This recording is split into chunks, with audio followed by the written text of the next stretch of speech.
Okay, so last class में हमने क्या देखा था कि एक्टिव डिवाइसेस और पैसिव डिवाइसेस को कैसे डिस्टिंग्विश करते हैं, ठीक है।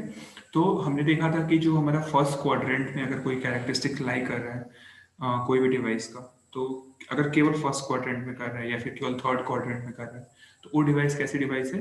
पैसिव डिवाइस है, ठीक है।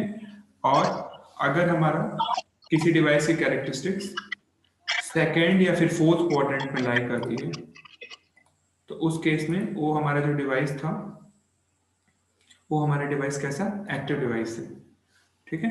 तो अब इसका एक्चुअली सिग्निफिकेंस क्या है, कैसे हम ये करते हैं? बेसिकली होता क्या है, हम लोग ने देखा था कि जब हम कोई भी, जैसे अगर कोई भी डिवाइस है या फिर एलिमेंट है, उस पर अगर हम वोल्टेज अप्लाई करते हैं, ठीक है, उसके पॉजिटिव टर्मिनल पे पॉजिटिव वोल्टेज अप्लाई करते हैं, और जो उसमें करंट का डायरेक्शन है ना, वो पॉजिटिव टर्मिनल की तरफ होता है, ठीक है ना, टुवर्ड्स द पॉजिटिव टर्मिनल, ठीक है।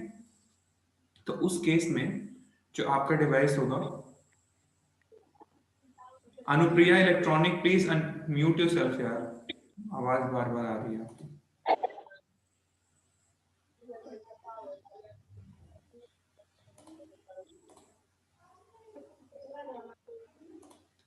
अनुप्रिया, अनुप्रिया, अनुप्रिया,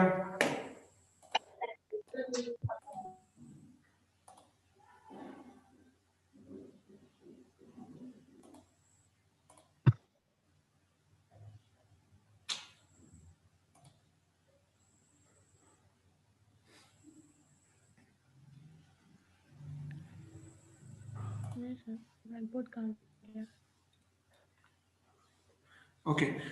तो हमारा, अगर हमारा पॉजिटिव टर्मिनल से पॉजिटिव टर्मिनल पे की तरफ करंट का डायरेक्शन था, तो हमने क्या देखा था कि जो पावर होता है ना, पावर एब्जॉर्ब जो होता है, ठीक है, पावर एब्जॉर्ब क्या होता है? वी टाइम्स आई होता है, ठीक है। पावर एब्जॉर्ब होता है वी टाइम्स आई। बार बार किसका माइक ऑन हो जा रहा है यार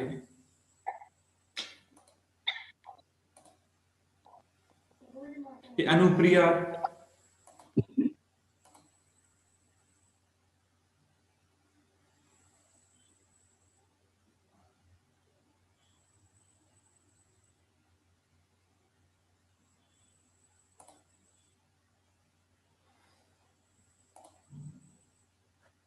अभी आपको स्क्रीन विजिबल है ना?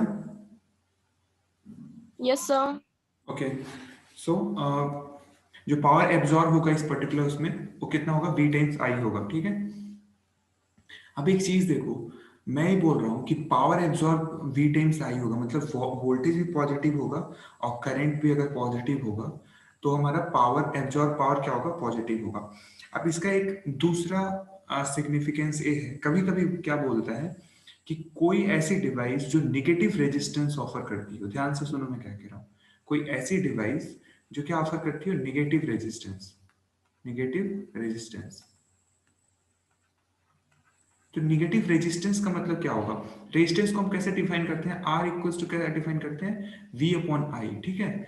तो निगेटिव रेजिस्टेंस अगर होगा हमारा, निगेटिव रेजिस्टेंस अगर होगा, तो या दो केसेस हो सकते हैं, या क्या हो कि जो वोल्टेज हो वो निगेटिव हो, निगेटिव हो, या फिर और करंट हो वो निगेटिव हो, ठीक है।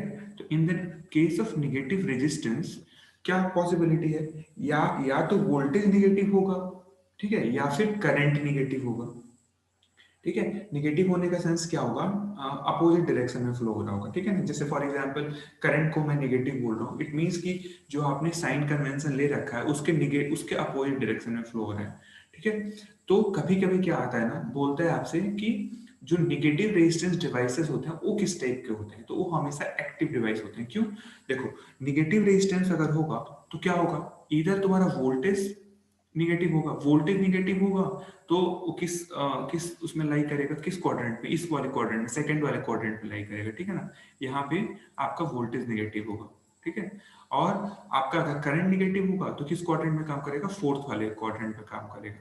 यहाँ पे आपका करंट निगेटिव होगा, ठीक है। तो हमेशा ध्यान रखना है कि जो निगेटिव रेजिस्टेंस डिवाइस होता है वो किस टाइप का डिवाइस होता है? एक्टिव डिवाइस होता है, ठीक है। हमको पता है पैसिव डिवाइस क्या होता है, तो आपको यहाँ निगेटिव रेजिस्टेंस टर्म से घबराना नहीं है। जैसे कभी कभी क्या होता है ना कि आप देखोगे कि रेजिस्टेंस के हिसाब से भी, जैसे उस डिवाइस का रेजिस्टेंस कैलकुलेट करके हम बता सकते हैं कि वो एक्टिव डिवाइस है या फिर पैसिव डिवाइस है, क्योंकि आपको पता है जो रेजिस्टेंस होगा वो क्या होगा, simply V times I, V upon I होगा, राइट।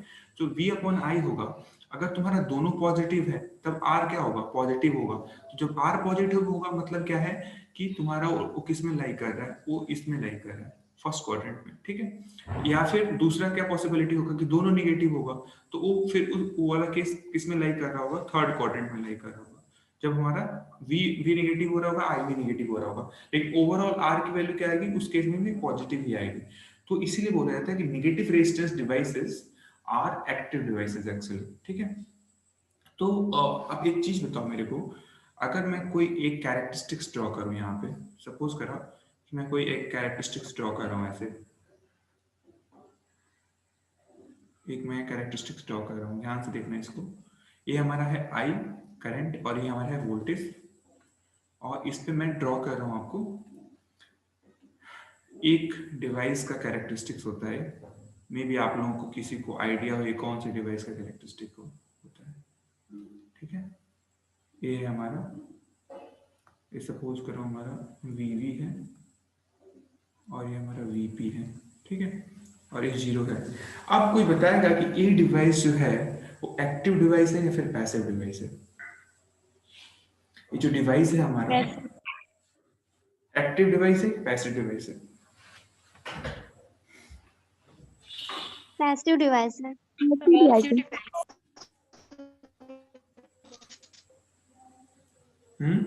कौन सा डिवाइस है, passive passive device. Passive device है, ओके।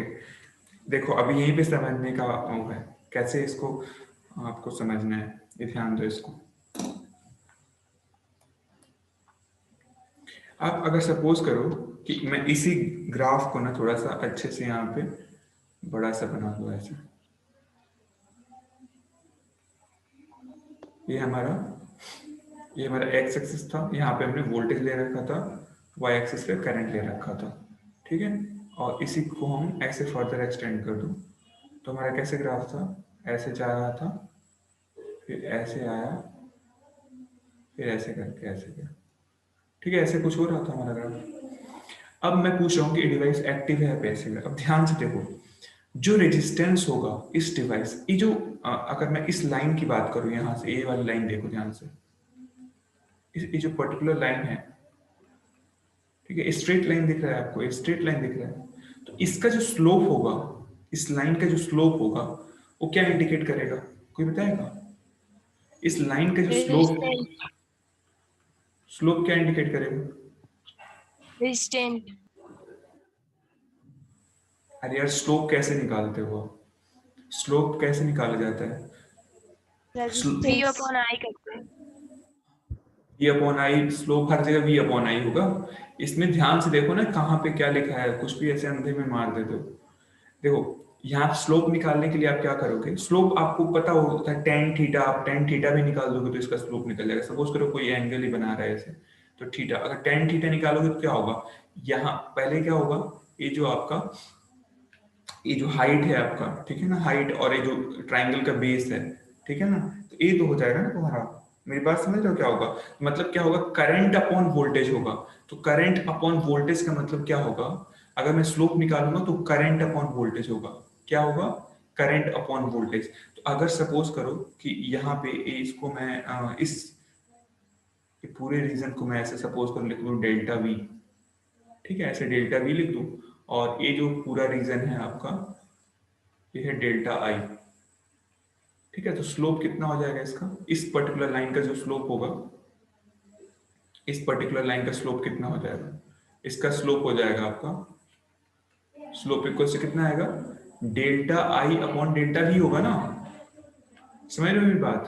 तो ये रेजिस्टेंस ना होकर 1/r हो जाएगा, रेजिस्टेंस का अपोजिट होगा ना ये, समझ रहे हो मेरी बात, नहीं समझ, ओके, ठीक है।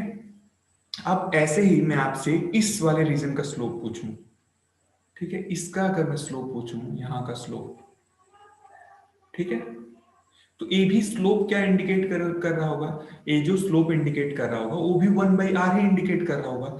लेकिन अगर इसका मैं 1/r निकालूं, अगर ध्यान से देखो, सपोज करो मैं इस पे इसका मैं इसको इसको कोई कोऑर्डिनेट असाइन कर दूं, यहाँ पे ध्यान से देखो, मैं सपोज करो इस पॉइंट को मैं असाइन कर दूं, सपोज करो कि 2 असाइन कर देता हूँ, ठीक है।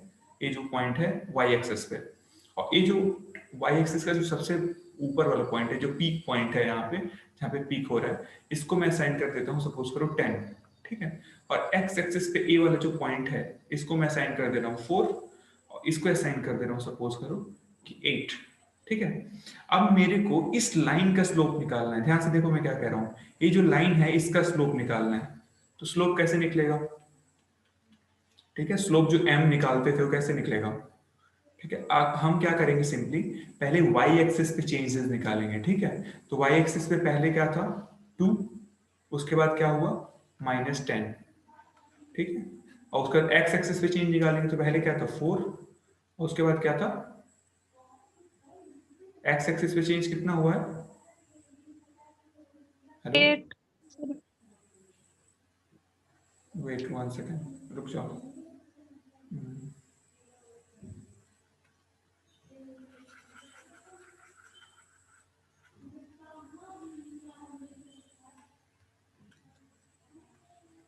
स्लोप m जो होता है सिंपली क्या होता है, ऐसे होता है y2 minus y1 upon x2 minus x1, यही होता है हमारा स्लोप निकालने का फॉर्मूला, ठीक है। अब y2 की वैल्यू कितनी है, y2 की वैल्यू अगर मैं पता करूं, ये सपोज करो ये तुम्हारा यहाँ का कोऑर्डिनेट कितना हो जाएगा, यहाँ कोऑर्डिनेट हो जाएगा 2 और 8, और यहाँ का कोऑर्डिनेट कितना हो जाएगा, बोलो यहाँ का कोऑर्डिनेट कितना आएगा, सॉरी ये गलत मैं लिखा हूँ, 4 यहाँ का कोऑर्डिनेट कितना होगा, 8 और 2 होगा ना, यहाँ का कोऑर्डिनेट कितना होगा 8 और 2, 8 और वाई एक्सिस पे 2 है, और यहाँ का कोऑर्डिनेट कितना होगा 4 और 10, ठीक है। अब ये जो कोऑर्डिनेट्स हैं, सपोज करा कि ए वाला तुम्हारा x1 y1 है, और ए वाला पॉइंट है हमारा x2 y2, ठीक है। हमको क्या करना है, m निकालना है, स्लोप निकालना है, तो क्या होगा y2 माइनस y1, तो y2 की वैल्यू कितनी है 10, और y1 की वैल्यू कितनी है 2, x2 की वैल्यू कितनी है 4, और y2 की वैल्यू कितनी है, अरे यार ये कौन तेज, वेट मैं एक काम करता हूँ ना, आप लोगों में से किसी को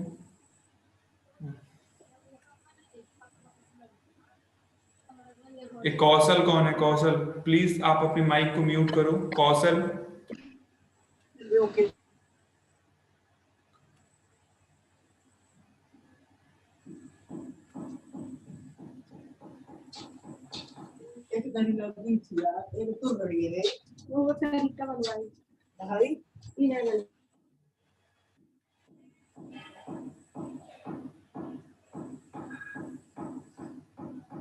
ठीक है, अभी स्क्रीन विजुअल है आपको, ठीक है। तो y2 माइनस y1 तो 10 माइनस 2, और x2 माइनस x1 का मतलब कितना होगा, x2 की वैल्यू कितनी है हमारी 4 है, और माइनस 8, ठीक है। तो ये कितना आ जाएगा 8 अपॉन माइनस 4, तो कितना आ गया हमारा -2, मतलब जो m है, m क्या रिप्रेजेंट कर रहा है, r रिप्रेजेंट कर रहा है, 1/r रिप्रेजेंट कर रहा है, ठीक है। तो r की वैल्यू यहाँ से कितनी आ जाएगी, r की वैल्यू आ गई -1/2, मतलब देखो क्या है, ये जो लाइन है ना, ये जो लाइन है ये कैसा रेजिस्टेंस रिप्रेजेंट कर रहा है, ये वाली जो लाइन आपको दिख रही है, ये वाली जो ये लाइन है आपकी, वो कैसी रेजिस्टेंस रिप्रेजेंट कर रही है, ये रिप्रेजेंट कर रही है निगेटिव रेजिस्टेंस, कैसे रेजिस्टेंस रिप्रेजेंट कर रही है, निगेटिव रेजिस्टेंस, ठीक है। सो नेगेटिव रेजिस्टेंस रिप्रेजेंट कर रहा है, और नेगेटिव रेजिस्टेंस का मतलब क्या है कि ये डिवाइस क्या कर रहा होगा, ये डिवाइस पावर कंज्यूम ना करके, पावर एब्जॉर्ब ना करके, पावर को सप्लाई कर रहा होगा, ठीक है। ये डिवाइस क्या कर रहा होगा, पावर को सप्लाई कर रहा होगा। एक चीज ध्यान में रखो कि जब भी हम पावर कैलकुलेट करेंगे ना, पावर कैलकुलेट करेंगे, जो भी एब्जॉर्ब पावर था, एब्जॉर्ब पावर जो कैलकुलेट करेंगे वो v टाइम्स आई तो होता है, लेकिन अगर v और i चेंज हो रहा है तो क्या होगा, delta v times delta i होगा, ठीक है ना, delta v times delta i। अब एक चीज ध्यान रखो कि ये जो आपका स्लोप यहाँ पे डिक्रीज हो रहा है, ऐसे कम हो रहा है, तो जब स्लोप डिक्रीज हो रहा है तो बेसिकली क्या हो रहा है, डेल्टा डेल्टा v की वैल्यू जो है वो तो बढ़ रही है, 4 से 8 हो रही है। देखो डेल्टा v क्या हो रहा है इस रीजन में, 4 से 8 हो रहा है, लेकिन करंट की वैल्यू क्या हो रही है, डिक्रीज हो रही है, 10 से 2 हो रही है। तो डेल्टा v की मैं वैल्यू निकालूंगा तो कितना हो जाएगा, 4 से 8 हो रहा है, यानी 8 माइनस 4 तो 4 हो गया। लेकिन जो करंट की वैल्यू क्या थी, 10 से 2 हो रही है, मतलब क्या होगा कि वैल्यू डिक्रीज हो रही है, यानी ये कितना होगा, -8 हो जाएगा ये, ठीक है, -8 होगा। पहले 10 था उसके बाद 2 हो गया, तो मतलब ओवरऑल वैल्यू क्या हुई, डिक्रीज हुई, डिक्रीज हुई तो -8 रखूंगा तो ये कितना हो जाएगा, -32 हो गया। तो -32 एब्जॉर्ब पावर आ रहा है, मतलब इस रीजन में आपका जो सर्किट है वो क्या कर रहा है, पावर को क्या कर रहा होगा, इस रीजन में सप्लाई कर रहा होगा। ये बात समझ में आई लोगों को, बताओ। Yes sir. ठीक है, no sir. Yes sir. No sir. नहीं समझ में आई, अच्छा एक और ट्राई करते हैं। मैं क्या पूछ रहा था आपसे, वेट इसको क्लियर कर दूं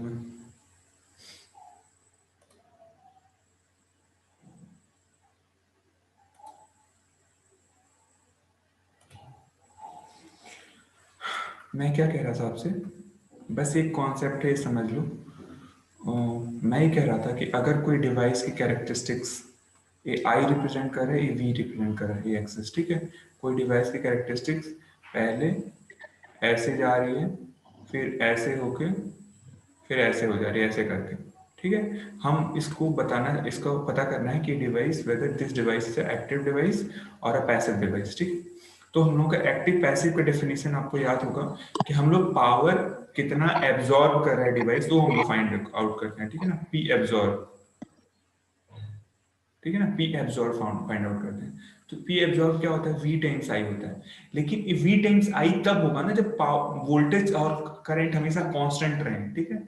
अगर ये वोल्टेज और करंट चेंज हो रहे हैं तो हम इस चीज को लिख सकते हैं ना, डेल्टा वी टाइम्स डेल्टा आई, ठीक, लिख सकते हैं ना। अगर मान लो v और i कांस्टेंट है, एक लाइन रिप्रेजेंट कर रहा है, ठीक है, तो उस केस में चलो ठीक है कि हम क्या नाम v टाइम्स i लिखते हैं। लेकिन अगर वही चीज चेंज हो रहा है, ठीक है, तो हम जो v टाइम्स i को पावर एब्जॉर्ब को कैसे कैलकुलेट करेंगे, डेल्टा v मतलब change in voltage times change in current, ये क्या रिप्रेजेंट